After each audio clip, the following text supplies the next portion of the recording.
On connaît tous les Pringles, ce goût addictif, cette multitude de goûts et surtout ces pubs incroyables. Les Pringles ont un succès incroyable à travers le monde. Plusieurs milliards de chiffres d'affaires, plus de 100 saveurs disponibles à travers le monde. D'ailleurs aujourd'hui j'en ai 5. Dans cette vidéo, on va se concentrer sur l'histoire incroyable de ces chips qui ont révolutionné l'industrie. Après cette vidéo, vous ne regarderez sûrement plus ces chips de la même façon. L'histoire de Pringles est extraordinaire.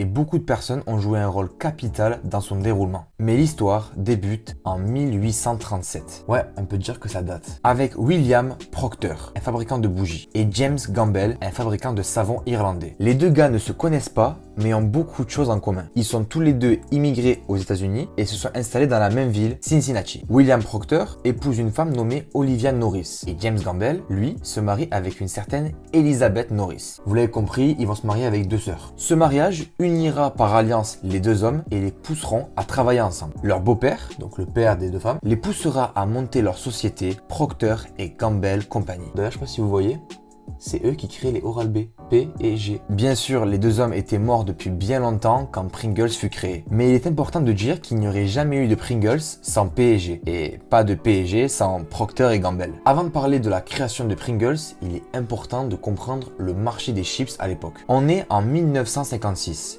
Les chips restent un apéritif très populaire. Les chips, c'est pratique, c'est facile à manger et surtout ça coûte très peu cher. Cependant, même si aux États-Unis les chips étaient adorés, certains gourmands avaient quelques critiques. Des chips trop grasses, trop huileuses, des chips qui périmaient trop vite, des chips qui se cassaient trop souvent et surtout des sachets remplis plus d'air que de chips. Bref, on l'a tous déjà dit une fois, pourquoi il y a autant d'air dans les paquets de chips. Mais à chaque problème, une solution. Et en voyant tous ces critiques, un homme a une idée simple mais révolutionnaire. En gros, c'est l'un des patrons de P&G qui va décider de créer une nouvelle façon de consommer les chips. Il a fallu solliciter les services d'un chimiste expert de l'alimentaire, Frederick Bauer. On va l'appeler Fred. Fred, c'est le gars qui va tout changer. Il va expérimenter pas mal de choses et va réussir à créer la forme parfaite qui a rendu les Pringles aussi connus. On appelle ça un paralloïde hyperbolique. En gros, c'est ça.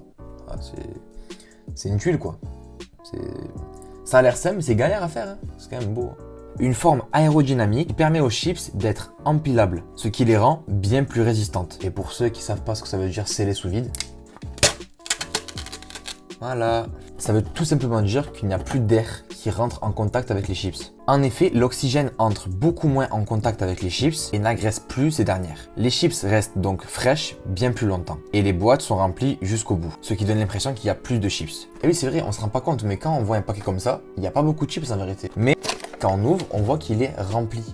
Et il y a comme un truc de se dire, j'ai fait des économies quoi, j'ai acheté un paquet plein. Seulement, il reste un problème. Les chips avaient un goût incroyablement fade. Je peux vous dire qu'elles ne le sont plus aujourd'hui.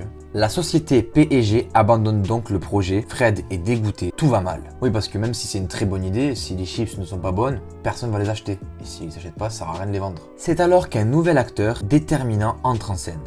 Alexandre Liepa. Oui, je l'ai dit au début de la vidéo, il y a beaucoup de personnes qui vont intervenir dans la création de ces Pringles. C'est au milieu des années 60 qu'il travaille comme chercheur chez P&G et qu'il reprendra le travail de Fred là où il s'est arrêté. Il réussira enfin à apporter du goût à ces chips trop fades en utilisant de la pomme de terre déshydratée. L'eau contenue dans les pommes de terre altérait le goût de ces chips.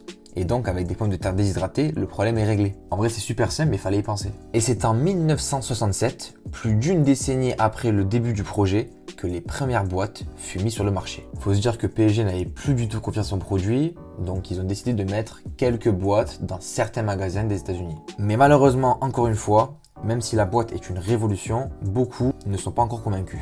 L'une des raisons était que le goût n'était pas fameux. Et le fait que les chips aient toutes la même taille était un problème pour les gens. Oui, parce que du coup, si les chips ont toutes la même taille, il n'y a plus ce fameux jeu de trouver la plus grande chips dans le paquet. Les gens ne sont jamais contents. Les dirigeants de P&G décident de retirer le produit du marché, encore une fois. Alors là, vraiment, j'aurais jamais misé sur le Pringles. Après ce flop, P&G décide de lancer des saveurs totalement inédites. Fromage, barbecue, oignon, paprika. D'ailleurs, je les ai ici. C'est là que la demande commence à augmenter considérablement. Cependant, la concurrence s'énerve devant un succès qui commence à prendre dans toutes les États-Unis. Des critiques commencent à naître et la concurrence accuse Pringles de ne pas être des chips. Vous allez me dire c'est quoi ce bazar? Vous allez voir, c'est pas si bête. En réalité, les Pringles ne sont pas des chips. Ce sont des flocons de pommes de terre déshydratés et non pas des morceaux de pommes de terre frits. Les Pringles ne sont à aucun moment en contact avec de l'huile. C'était pour éviter qu'elles soient trop grasses. Mais du coup, c'est plus des chips. Et c'est donc la FDA, genre la police de la nourriture là-bas, décide que les Pringles ne peuvent plus s'appeler de chips. Ce petit scandale a fait encore plus de pub à la marque et le succès continue de grandir. P&G se concentre sur la pub et en 1989, on aura même le droit à un certain Brad dans une pub. Ils ont réussi à avoir Brad Pitt dans une pub. On y voit une jolie blonde s'amuser avec la boîte de Pringles, on y voit d'autres gars s'amuser, bref, la pub est incroyable pour l'époque. Et doucement mais sûrement, le marché commence à s'habituer aux Pringles. Et c'est comme ça que les Pringles commencent à dominer le marché aux États-Unis et en Europe. À la fin des années 90, la marque engrangera plus d'1 milliard de dollars de bénéfices. Il faut se rendre compte qu'ils génèrent 1 milliard de bénéfices avec des chips qui ne sont même pas des chips. Et c'est seulement là que la marque commence à s'exporter partout dans le monde. Aujourd'hui, c'est l'une des marques de chips les plus rentables, même si ce ne sont pas des chips. Et pour une marque qui a mis presque 35 ans à exploser, c'est plutôt mérité. Alors maintenant, on va parler des fun facts, parce qu'avec Pringles, je me suis régalé. Pringles a tenté des recettes complètement folles.